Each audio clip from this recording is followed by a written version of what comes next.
This is Richard with FoxAironHeat.com. Here's another heat pump. It is now 20 degrees outside, but this is an inverter drive heat pump. It is running and it's been de-icing fine. Has a little bit of frost on the outside.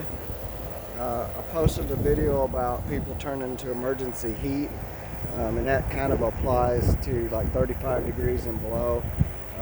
Your emergency heat really needs to probably run because your traditional heat pump that's either 100% on, 100% off, which most of them are, will ice up and be a solid block of ice.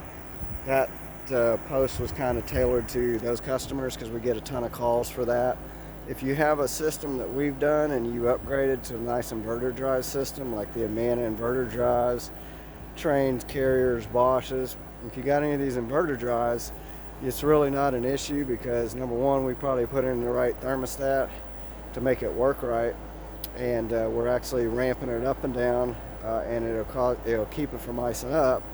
But this is also an 18.5 SEER system, and it's super efficient, and it kind of helps prevent those issues to begin with. So another advantage of getting some efficient equipment. The other thing that we run into this time of year, we got a bunch of people calling us with their stuff not working, and everybody's swamped because it's so cold out. The time to do the upgrades is during the mild times of the year when it's not that big of an issue, because right now everybody has got more work than they know what to do with. So you want to prepare for these issues. I heard customers saying they have no faucet protectors, they got no heaters anywhere. So that's the thing, is you want to prepare for that stuff in advance.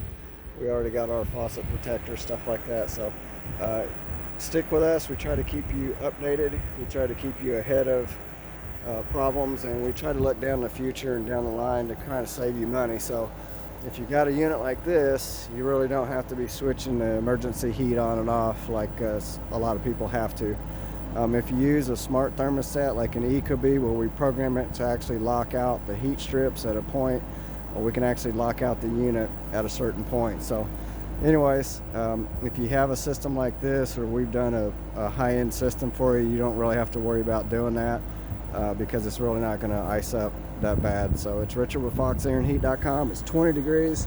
This heat pump is just purring right along, doing everything we need to do in the house. No heat strips kicking on. So it's Richard with FoxAironHeat.com. Let us know if we can help you. Thanks for watching. Be sure to like, subscribe, share, and hit the notifications button. Thanks for watching.